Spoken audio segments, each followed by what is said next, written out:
February 28, 2026, magkasanib na inatake ng US at Israel ang Iran. Katakot-takot at mabagsik na mga pambobomba ang kanilang inilunsad sa bansa. Walang eksaktong timeline na sinabi ang US kung kailan nila ganap na tatalunin ng Iran, pero kumpiyansa si Donald Trump na talagang hindi ito mananalo laban sa Amerika. Marami nang nakakapangilabot na mga bomba ang ibinagsak ng US sa Iran gaya ng GBU-72, isang precision-guided bomb ng US na nakadesenyo bilang bunker buster upang wasak sa mga matitibay na underground facilities gaya ng missile silos, tunnels at command centers.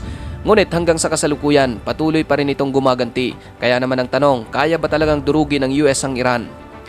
Sa unang tingin mga kapatid, malinaw ang dominasyon ng Amerika sa larangan ng militar kung ikukumpara sa Iran. Ang US ang may pinakamalakas at pinaka-advanced na military force sa buong mundo. Makabago ang kanilang teknolohiya, malawak ang global reach at halos walang kapantay ang kanilang air force at naval power. Samantalang ang resources ng Iran ay limitado at marami sa kanilang kagamitan ay mas luma at hindi gaanong moderno ang teknolohiya. Kung titignan lamang ang conventional warfare, mapapansin na tila isang one-sided battle ang magaganap.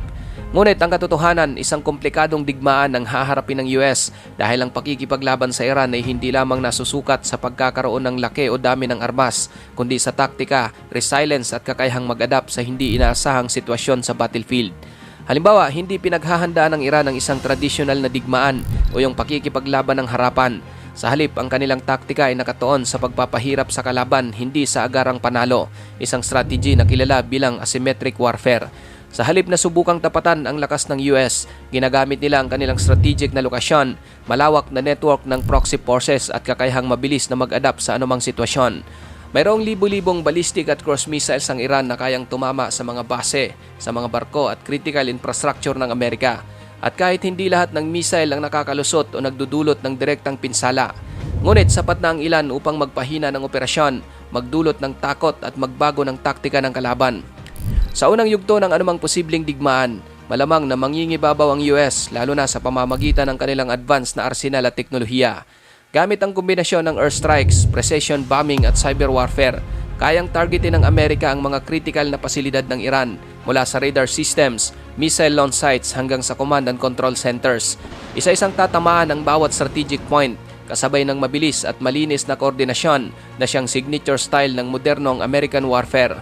Ngunit kahit gaano pa ka-advance ang operasyon, hindi nito ginagarantiya ang tuluyang pagbagsak ng Iran. Ang bansa ay mayroong matatag na depensa, mayroong mga contingency plan at handa sa ganitong uri ng pag-atake. Ibig sabihin, kahit mapipinsala ang ilang bahagi ng bansa, may kakayahan silang mag-reorganize at magpatuloy sa paglaban na nagpapakita ng kanilang resilience at determinasyon. Ngayon mga kapatid, isa sa pinakamalaking hamon na haharapin ng anumang puwersang sasalakay sa Iran ay ang geography nito. Ang bansa ay malawak, mayroon itong mga kabundukan, disyerto at iba pang natural na depensa na mahirap lampasan. Hindi ito basta-basta mapapasok at lalong hindi madaling makontrol dahil bawat rehiyon ay may sariling taktikal na hamon. Ang bawat lungsod ay maaring maging sentro ng matinding resistance kung saan ang urban warfare ay nagiging sagabal sa mabilis na operasyon. Para sa anumang invading force, ito ay isang strategic nightmare, isang larangan ng digmaan kung saan bawat hakbang ay may potensyal na panganib at bawat tagumpay ay maaring maging pansamantala lamang. Kung ang labanan ay umabot sa ground war, dito lalong nagiging komplikado ang lahat ng aspeto. Ang Iran ay mayroong malaking bilang ng regular na mga tropa at reservist na handang lumaban sa kanilang teritoryo. Ang paggamit ng Iran ng gerilya na mga taktika, hit and run na mga pag-atake at tuloy-tuloy na paglaban ay magpapahirap sa anumang invading force. Dahil dito ang digmaan ay hindi matatapos sa loob lamang ng ilang linggo o buwan. Sa halip, ito ay maaring tumagal ng taon dahil sa patuloy na banta at unpredictable engagement. Ang ganitong uri ng labanan ay nagiging mabigat sa panig ng US dahil ang bawat tagumpay ay pansamantala lamang at ang bawat pagkatalo ay may malalim na strategic implication. Sa anumang posibleng digmaan, hindi lamang teritoryo ng Iran ang magiging battlefield dahil ang impluensya at network nito ay umaabot sa iba't ibang bahagi ng Middle East. Meron silang mga kaalyado at proxy forces na nakakalat sa mga rehiyon tulad ng Iraq, Lebanon at Yemen. Sa oras na sumiklab ang labanan, posibleng sabay-sabay ang mga pag-atake mula sa iba't ibang direksyon na magdudulot ng kaguluhan at matinding pressure sa bawat panig. Mula sa missile strikes at drone attacks hanggang sa naval operations at guerrilla engagement sa lupa, ang laban ay magiging multi-front conflict na napakahirap makontrol. Kahit para sa isang superpower tulad ng US, ang ganitong sitwasyon ay nagdudulot ng strategic at operational nightmare kung saan ang bawat hakbang ay dapat planuhin ng mabuti at ang bawat pagkakamali ay maaring magbukas ng bagong krisis. Habang lumalawak ang labanan, tumataas din ang panganib ng regional escalation na maaring magdulot ng mas malawak na krisis.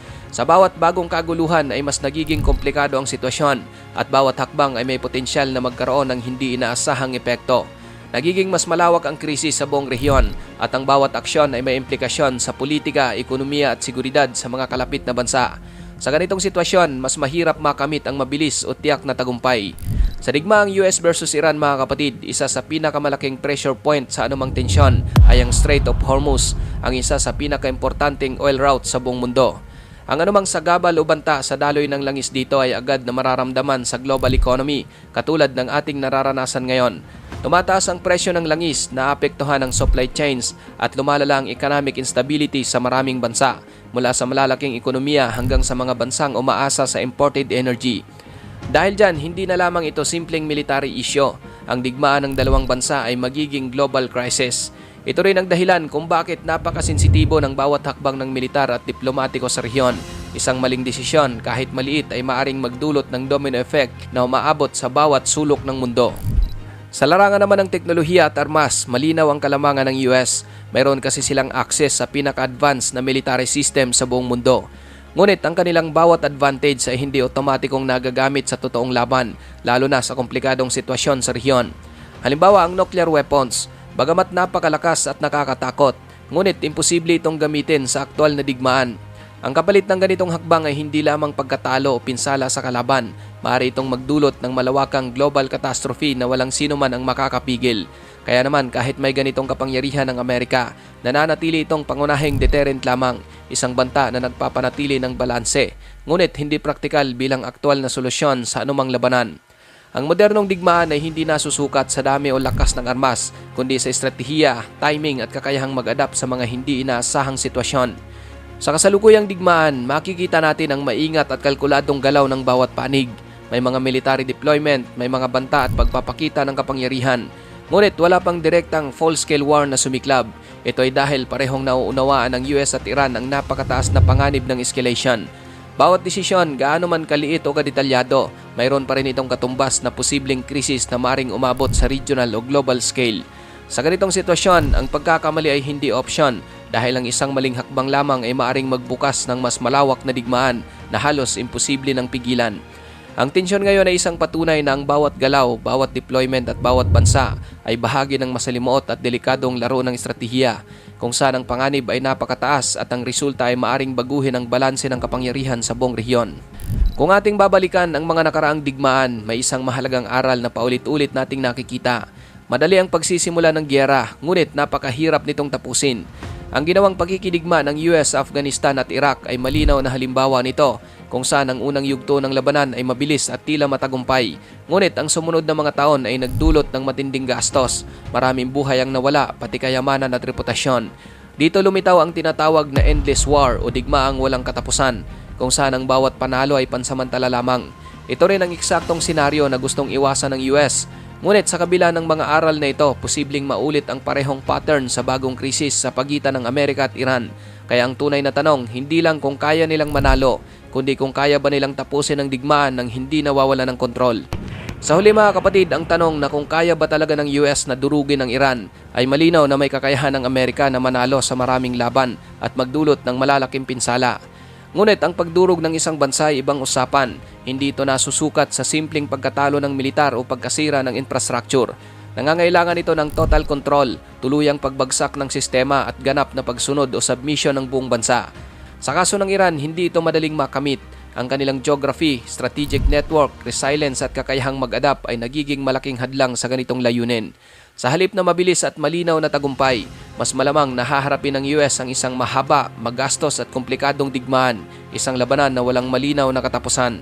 Ikaw kapatid, ano ang masasabi mo sa videong ito?